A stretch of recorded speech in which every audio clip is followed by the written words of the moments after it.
Welcome to the Joyosity Podcast. I am so glad that you are here. If you are just joining us for the first time, whether you are a seasoned leader or just starting out, Joyosity is the community for you. We base all of our work here on 3 bedrock beliefs. 1, true leadership requires more than just surface level strategies. It requires a profound connection to everything that makes us human. 2, we use genuine curiosity so that we can create a positive culture with all of those complex people that we work with, because they're all the people that we got. And number 3, that joy is the heartbeat of a healthy leader and a healthy organization. So we're putting joy in the center of our work. And every week on Joyosity, we bring you dynamic conversations with experts and leaders that are offering you more than just a couple tips based on their hard-won wisdom, leading research, and their real life experiences. I'm your host, Jen Whitmer, speaker, leadership consultant, and all-around joy bringer, and really helping us move from ideas to action so you can embrace the challenges that come with leading in a dynamic and really changing very quickly world. So get yourself ready, get your multiple beverages, get your speakers ready, maybe grab a pen because you're going to want to take notes on this one. I promise you. So Ken Black is back for episode 3. And if you missed the first 2 episodes the last couple of weeks, you might want to go back and listen, where we really dig into the lenses of the way we see, and we're talking about them as values, and the way that we see the world changes everything. And that is Ken's message. The way we see differently changes things. And he has so much experience. You should listen to his story from his first episode, but he's been in and around Nike for 25 years. He started creative work, selling those businesses back to Nike and ESPN, and really working today across businesses and industries to help people and brands and organizations accelerate their businesses through really seeing differently. So we are so excited to have Ken back for episode 3. Hey, great to be back. I'm so happy that you're here. So we gave a little recap, and I just had to pull out my lenses. If you're watching the podcast, you might want to head to YouTube, because I've got some flamingo pink lenses that I love to pull out when I'm teaching about or doing keynotes on the Enneagram and personality and values. So I thought that, if I'm showing up in pink flamingo glasses, which just imagine if you're on the podcast, people are going to see me a certain way. And they kind of know what they're getting into. And one of the things you talked about last week was that builds trust when we know nothing is a surprise, and holding people accountable for the things they've said. I want to be this in the world. And maybe are they seeing you as all of the things that you want to be in the world? Is such a powerful way to help develop leaders. I think, that begs the question, how do we help people know what they value? So I often tell people, you've got values. And if you don't know what they are, they're going to get stepped on, and you're not going to know why. I was helping a team inside a large quick service food organization. And we realized as we were working through it, one person really valued the idea of certainty. Now granted, they worked in food safety, so yes, please. But another person on the team also valued flexibility. And these two had been in conflict a lot. And it was like the light bulb went on. Oh, this is why we have struggled so much. And it became so obvious, almost to the point of they were giggling, because they're like, well, duh. So when we identify the values of what it makes sense of, we can still hold to certainty, because that felt important to her, and to him, the flexibility, we could still hold to those things, but now we have a different conversation. It's not, why can't you do this? Why can't you get your act together? Why do you always have to have it this way? Why can't you just get it done on time? It's something different. It's so powerful. So how do you help people do this work? Like, what are some things that we could think about to start identifying our values, or the lenses, like noticing or choosing even the lenses through which we want to see?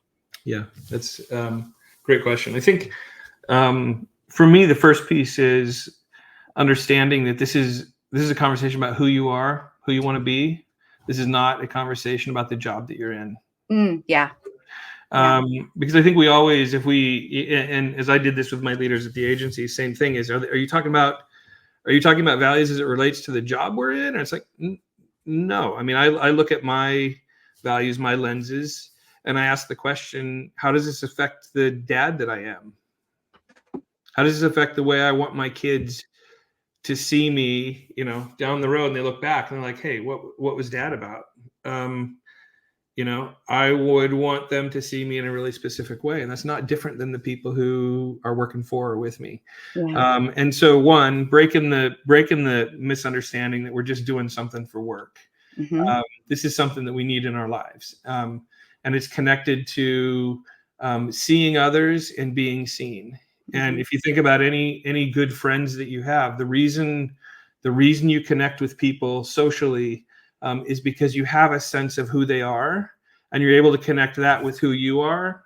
And I've even talked to my kids a lot too. There are friends who are great for certain things and other friends who are great for other things, right? And that's Yep. about being known, and that's okay. And I think that's why you said there's electricity when those two you were talking about suddenly went, oh my goodness, because all they've been looking at is the expectations of the job Yep. and using that to measure the other person, as opposed to seeing them and saying, okay, and now together we have a job to do. How do we want to do it?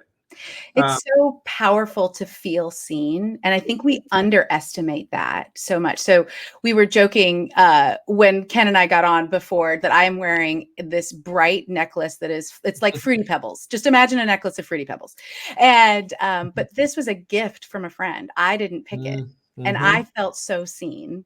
Yeah. And she felt seen because she loves to give gifts. Like that's Yeah. who she is. She is really great at that. And my gratitude of seeing her, recognizing that is such a powerful connection.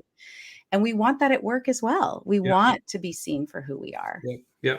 And what is cool is she picked a Fruity Pebbles necklace for you, which means she has. So this is where it comes into choosing your values or your lenses. That's a very specific choice. It is a very specific choice. This isn't like a little chain, a silver chain. And so there's something about the specificity and the clarity of who you are that gives her courage to pick that for you. Right.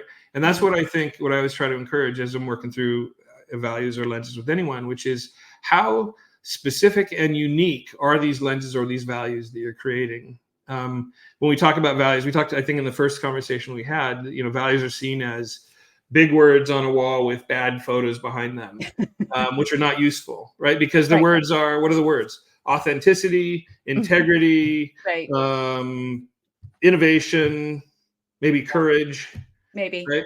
And guess what? Those responsibility. That might responsibility. Be those are good words. I mean, they have a lot of important things in them, but they're not interesting. They're not distinct. Not as a set. Right. And so I think I would even say, rather than courage, like, let's dig in. If you want courage to be a deal, what does courage mean to you? Like, is it like bravery is a word that's different than courage? Well, yeah, like one of my values is actually valor. See? And I use valor as honor and dignity and bravery in the face of uncertainty, but it's the strength of spirit that moves you to action. And that definition of valor is so important to me. That is slightly different than even courage or bravery.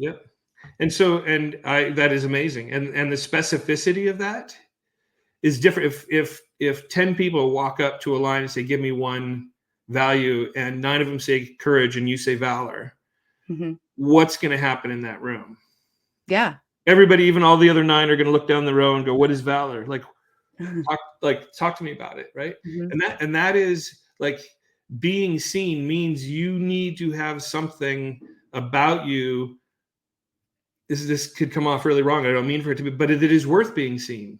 It isn't just blending into the woodwork. Like, there is something about you. And so find the words that are descriptive and unique and can mean something to you in a way that either reflects who you are inside, or how you embrace the world, or is a facet that, if you start to look through the world with, you add that in and you go, oh, if I look through that lens, that kind of changes these other 3 around them. And the world starts to go, hey, what's with you? You got a different spring in your step lately. I've been seeing, there's like, the last 3 times we connected, there's something, right? And that is that is how, and why I talk about lenses versus values in your backpack, lenses on your face. I'm seeing you differently. I'm seeing this lunch differently. I'm seeing our podcast together differently, which allows me to bring a different version of myself, which allows you to see me in a way that you haven't seen me before, and be able to articulate what you see. Yeah. So that you are not misunderstanding who I am and making assumptions, whether it's family or whether you're on a job and you want certainty and you want flexibility, right? Yeah. We make those assumptions. We do. And so one of my other values is curiosity, and which involves a lot of questions. I ask a lot of questions. I joke that I'm a professional question asker, but I have worked and lived in cultures where questions were not welcomed and seen as troublesome, combative, even when not asked because there's tone. I'm not denying that there's tone in the way you ask questions. But even when asked with genuine curiosity or confusion, trying to get to clarity, questions were not welcomed, even though a sign on the wall, said something to the contrary. And when I was leading in a small team, one of the things that I kept trying to communicate is you have to ask the questions. I can't know what I don't know that's inside your brain that I can't see differently. And so welcoming questions even then ended up changing how I end meetings. What other questions can I answer for you? Which assumes there's questions. I'm actually curious about what your questions are. It's like a crazy kind of thing. But when we live by that, our behaviors begin to change. And it's so powerful. And where some in the company or at some levels might be like, geez, Jen won't shut up. She just keeps asking questions. I guarantee you there are a number of people who are like, thank God you're asking the questions and I'm afraid. You're giving room for, and there are people, this is the entire conversation. The importance of values is we give up our values under the pressure of what the assumption of what we need to be in that moment from the company or family expects of us. Because we cave under the pressure of like, well, it doesn't feel right, but you know what, I don't want to mix it up, and it's a job or it's a whatever, as opposed to what you're talking about, which is, and that's where a value feels like it's a weight. It's like I really should. Whereas if this is why I say seeing different. Seeing is the piece, which is if I see that incoming, I can look at it for what it is. It's an incoming thing that's incongruent with how I feel, and be present enough to ask the question, how do I want to respond to this? And how do I want them, as opposed to me being combative or whatever, how do I want them to understand? I heard them. I understood what that was. And there's a way in which I can engage with it that they would also have a new understanding of me and go, that's interesting you would say that, or that's interesting you would ask that question. How about that? Right? And that allows you to walk into a more authentic version and path for yourself that you want for the long term. I'll say this. I'll use this as a quick example. There was another person at the agency that I was helping with doing this leadership work with.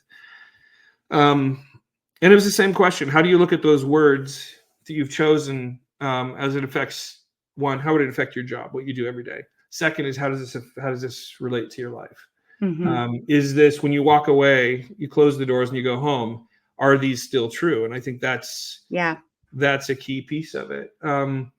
Unfortunately, what ended up happening is he was throwing a major curveball in life. There's some things that went down in his life that none of us would want to have happen.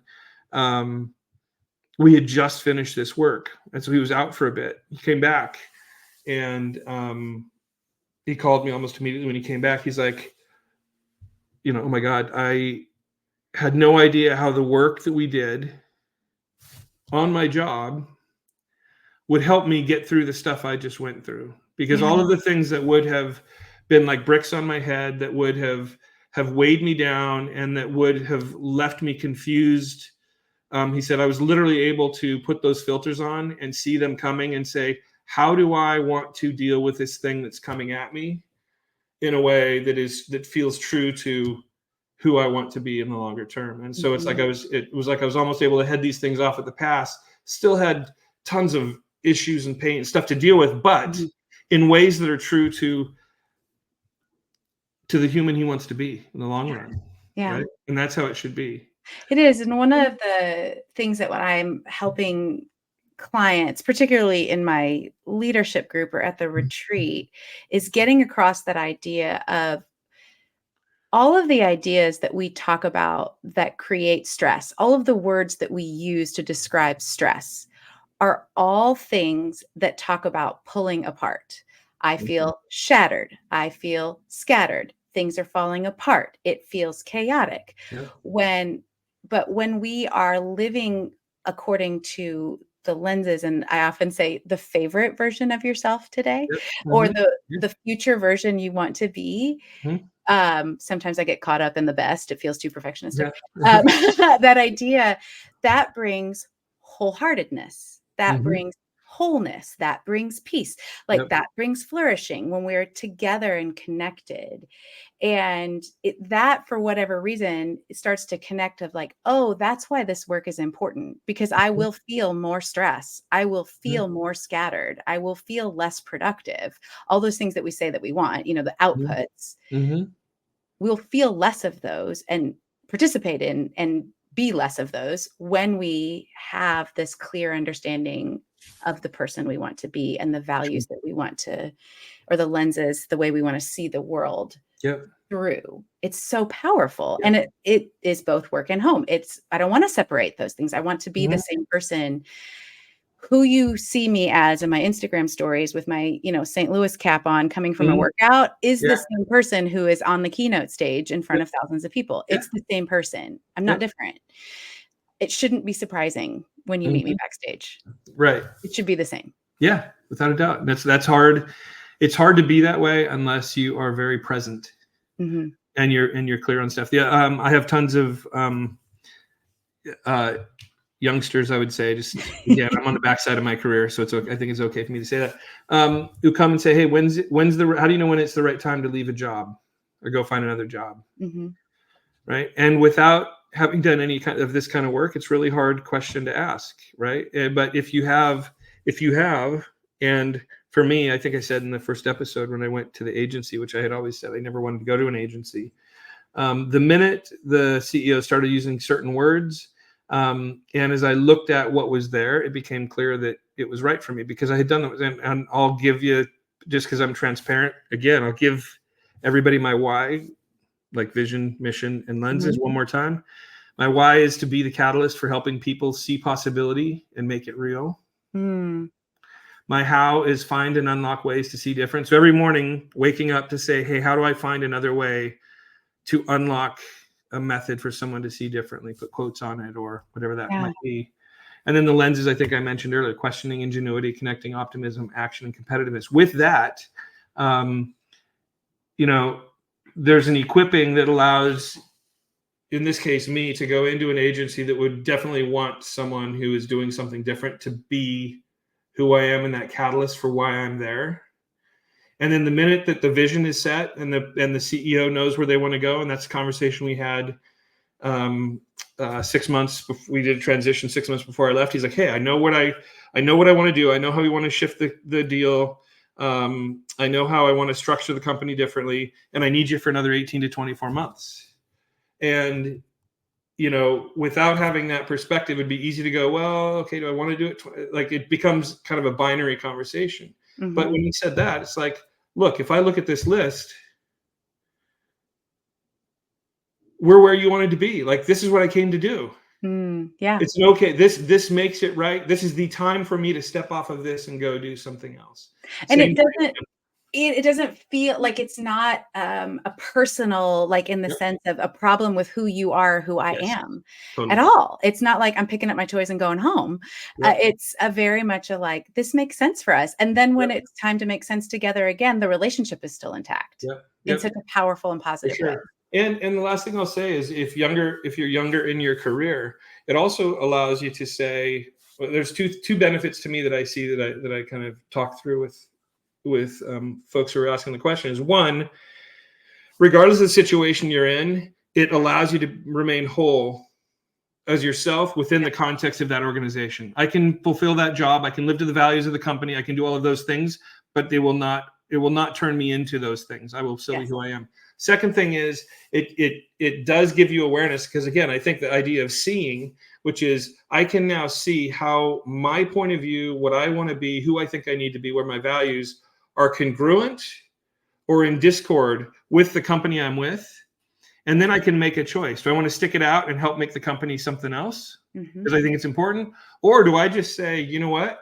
I think there are probably places where I can do something, back to the do versus be, that allows me, the best of who I am and the things I want to do, to be relished and reveled in and loved in a different way. And it's time for me to go.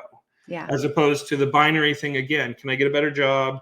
What's the title? How much more money can I make? Because ultimately, if you're in the right place and you have this clarity of who you are, you will be successful, and all those things will come, I promise. Absolutely. We could talk for forever about this. Yeah. I really thought the 3 episodes would be helpful for us, and now I just want 5 more.